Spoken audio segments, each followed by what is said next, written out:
एक ऐसी कौम जिसे अल्लाह ने बेतहाशा नेमतों से नवाजा था। भूख लगी तो मन्न और सलवा उतारा गया, सामने समंदर आया तो उसी समंदर को रास्ता बना दिया गया। हर मुश्किल में उन्हें यह एहसास दिलाया गया कि मदद करने वाला कोई और नहीं, अल्लाह है। लेकिन वक्त गुजरा और एहसान भुला दिया गया। जिस रब ने उन्हें गुलामी से निकाला, उसी को छोड़कर पत्थरों के बुतों को रब कहकर पुकारा जाने लगा। अल्लाह ने उनकी रहनुमाई के लिए एक नबी भेजा, हजरत इलियास अलैहिस्सलाम। उन्होंने कहा, ऐ लोगों, जिस रब ने समंदर में रास्ता बनाकर तुम्हें बचाया, उसे छोड़कर इन बेजान पत्थरों के आगे क्यों झुकते हो? वो हंसते और घमंड में कहते, इलियास, अगर तुम्हारा रब सच्चा है तो बारिश क्यों नहीं रोक देता? यही वो लफ्ज थे जो अल्लाह को सख्त नापसंद थे।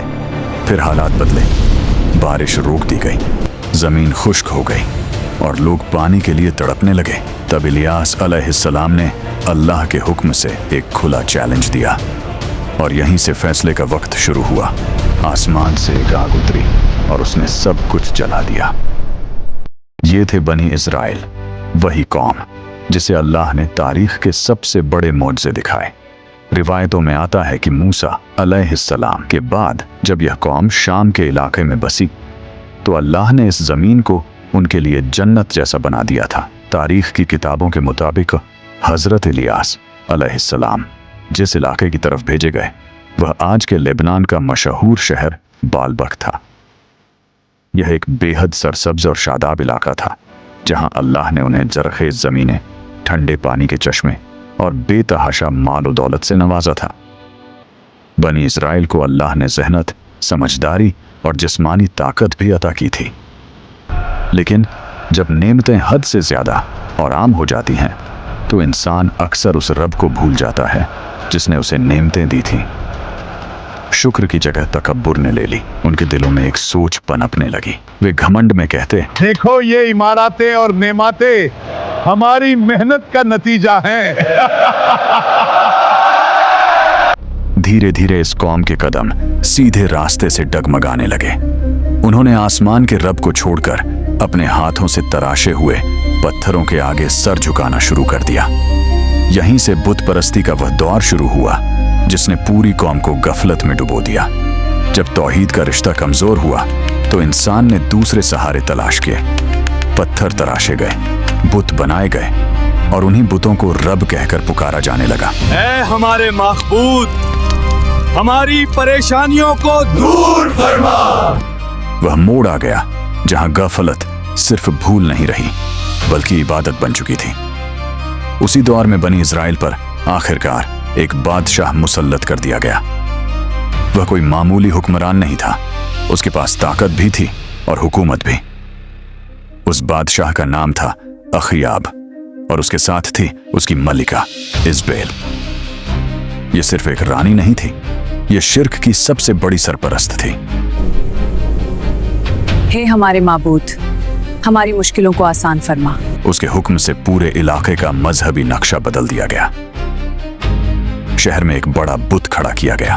बाल झूठा माबूद था, सोने और पत्थर से बना हुआ, ऊंचा, चमकदार और इतनी चमक कि आंखें चौंधिया जाएं। कुछ इजरायली रिवायतों में आता है कि लोग उसे बारिश का देवता समझने लगे थे। उसके नाम पर बड़ी बड़ी इबादत गाहें बनाई गईं और उन इबादत गाहों में 450 झूठे पुजारी बिठाए गए। अब हाल यह था कि अल्लाह का नाम लेना जुर्म बन चुका था और लोगों के बीच डर के साए में यह कहा जाने लगा, आहिस्ता बोल, दीवारों के भी कान होते हैं। और पैगंबरों का कत्ल रोजमर्रा की खबर बन चुका था। जो तौहीद की बात करता वह या तो खामोश कर दिया जाता या कत्ल कर दिया जाता। इसी अंधेरे में अल्लाह ने उनकी रहनुमाई के लिए एक नबी भेजा, हजरत इलियास अलैहिस्सलाम। हजरत इलियास कोई आम आदमी नहीं थे, वो अल्लाह के बरगुज़ीदा नबी थे। कुरान में अल्लाह फरमाता है, और बेशक इलियास भी रसूलों में से थे। उनका मिशन बिल्कुल वाज़ेह था, लोगों को शिर्क से निकालकर तौहीद की तरफ ले जाना। हजरत इलियास ने बादशाह अखयाब के दरबार में जाकर उसे सच की तरफ बुलाया। ए अखियाब, तू अल्लाह को छोड़कर इस बाल के आगे क्यों झुकता है जो तुझे कुछ भी नहीं दे सकता? बादशाह ने घमंड में जवाब दिया, ये बाल है जो हमें बारिश देता है, जिससे हमारी जमीन जिंदा रहती है, और तू कहता है कि हम इसे छोड़ दें? हजरत इलियास ने जवाब दिया, अल्लाह हर चीज का मालिक है और तू अभी देखेगा तेरा बुत कुछ भी नहीं कर पाएगा। फिर हजरत इलियास अलैहिस्सलाम ने अल्लाह के हुक्म से ऐलान मैं किया, अल्लाह के नाम पर ऐलान करता हूँ, इस जमीन पर ना बारिश होगी ना ओस गिरेगी जब तक मैं दुआ ना करूं। फिर आया अल्लाह का फैसला, बारिश रोक दी गई। महीने गुजरे, बारिश ना हुई। साल गुजरे, आसमान खुश्क रहा। हरी भरी जमीन बंजर हो गई, फसलें मर गईं, नदियां खाली हो गईं। लोग बाल के मंदिरों में जाते रहे और उसे पुकारते रहे। 450 झूठे पुजारी रोज रस्में करते रहे, मगर आसमान खामोश रहा। धीरे धीरे लोगों के दिलों में शक पैदा होने लगा। मुझे लगता है इलियास का खुदा ही सच्चा है। मल्लिका इज़बेल को यह बात नागवार गुजरी। उसने हुक्म दिया, इलियास को ढूंढो और कत्ल कर दो। मगर अल्लाह ने अपने नबी को महफूज रखा।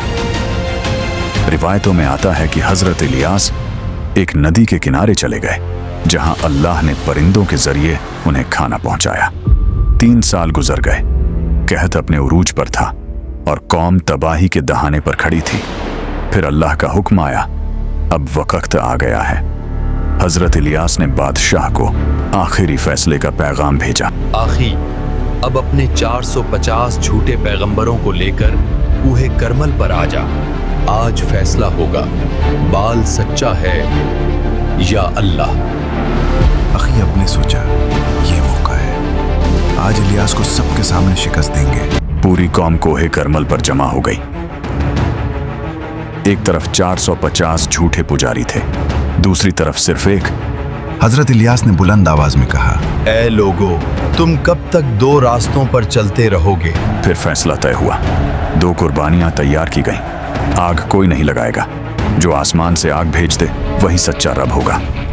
बाल के पुजारी आगे आए। सुबह से दोपहर तक उन्होंने पुकारा, अपने जिस्म जख्मी किए, खून बहाया, मगर आसमान खामोश रहा। शाम हो गई और बाल ने कोई जवाब नहीं दिया। अब हजरत इलियास की बारी थी। उन्होंने बनी इस्राएल के 12 कबीलों की निशानी के तौर पर 12 पत्थरों से कुर्बान गाह बनाई। कुर्बानी रखी गई, लकड़ियां रखी गईं, फिर पानी मंगवाया गया। 4 बार कुर्बानी और लकड़ियों पर पानी डाला गया। सब कुछ भीग गया।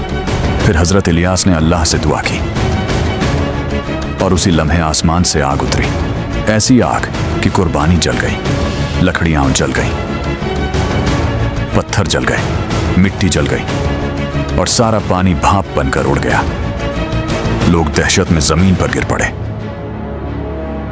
उस दिन बातिल की सारी ताकत राख बन गई और साबित हो गया कि अल्लाह के सामने कोई ताकत नहीं ठहरती। इसके बाद आसमान ने बारिश बरसाई, जमीन ने सांस ली और कौम को समझ आ गया कि असली रब कौन है। ये कहानी यहाँ खत्म नहीं होती, यहाँ से असल सबक शुरू होता है।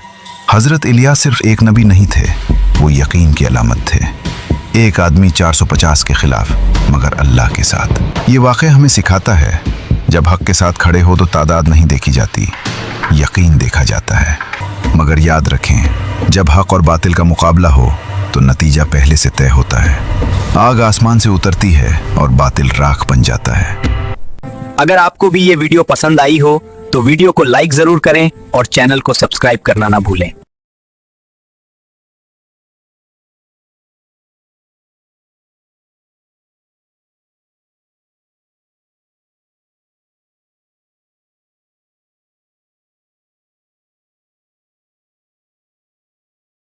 अगर ये कहानी आपके दिल को छू गई हो, अगर उसने आपको सोचने पर मजबूर किया हो, तो उसे आगे बढ़ाएं। वीडियो को लाइक करें, चैनल को सब्सक्राइब करें और कमेंट्स में लिखें, अल्लाह ही सच्चा रब है, क्योंकि जो ये समझ गया वही कामयाब हुआ। अल्लाह हाफिज।